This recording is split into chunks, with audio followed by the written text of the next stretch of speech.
Pascal Siakam traded from the Raptors to the Indiana Pacers on Wednesday. He leaves Toronto ranked top 5 in games played, points, field goals, rebounds, assists. One of only 5 Raptors with multiple all-star selections. We're going to get to Josh Lewenberg in a second, but first let's check in on Leo Routens, who is waiting for me to bring him some delicious coffee for his Harvey's mug and is still waiting because I don't have time to do that right now. Leo, I'm sorry. I'm talking to my friend Josh Lewenberg. Josh, Toronto gets 3 first-round picks for Pascal Siakam. What do you think the front office, how do you think they did here? Why do you think they chose to go the futures route rather than get some players back like they did in the OG deal? Honestly, it feels like a bit of a concession that this was probably the best offer they were going to get for a pending free agent who, as it turns out, had more leverage than they did, because they were pretty clear all along. This was not the type of deal that they wanted to make.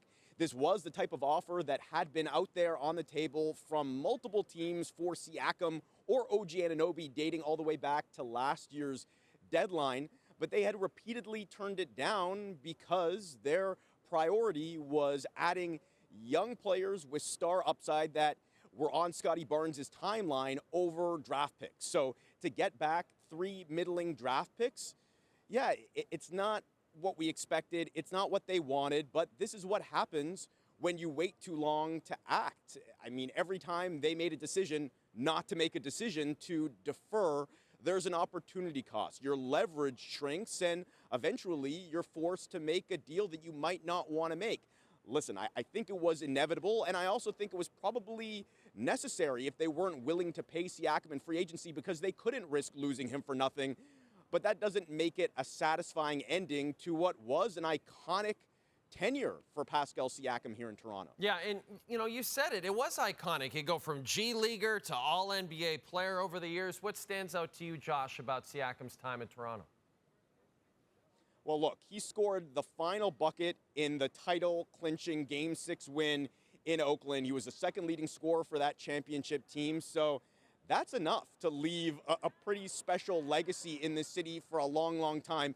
But obviously, there's more than that. And what stands out to me is his success story, which is maybe the greatest that we've ever seen, certainly in this city and in the NBA, but it rivals just about anything we've seen across professional sports. What he was when he got here, a little-known 27th overall pick out of Cameroon, a guy that was very raw and still learning the game. He only picked it up 6 years prior to being drafted. And then to turn himself into a multi-time All-NBA guy, multi-time All-Star, a max player, all through sheer will and force and work ethic. Like, that to me is what stands out. I remember covering him in his first summer league in 2016 and talking to people around the Raptors, and I asked them, what's this guy's ceiling? The name they gave me was Bo Outlaw. And listen, no disrespect to Bo Outlaw, who had a really solid 15-year career in the NBA, but he was a hustle player, an energy guy, a role player who never averaged more than 10 points a game. Siakam has obviously turned into much, much more than that. So I just hope that people don't take it for granted and really appreciate what he meant to this franchise. Well, we'll find out just how much they do appreciate him very quickly, Josh, because his return to Toronto as a Pacer is coming up fast. Wednesday, February the 14th, so it'll be a happy Valentine's Day for everyone. Josh Lewenberg, you're the best. Thanks for this, buddy.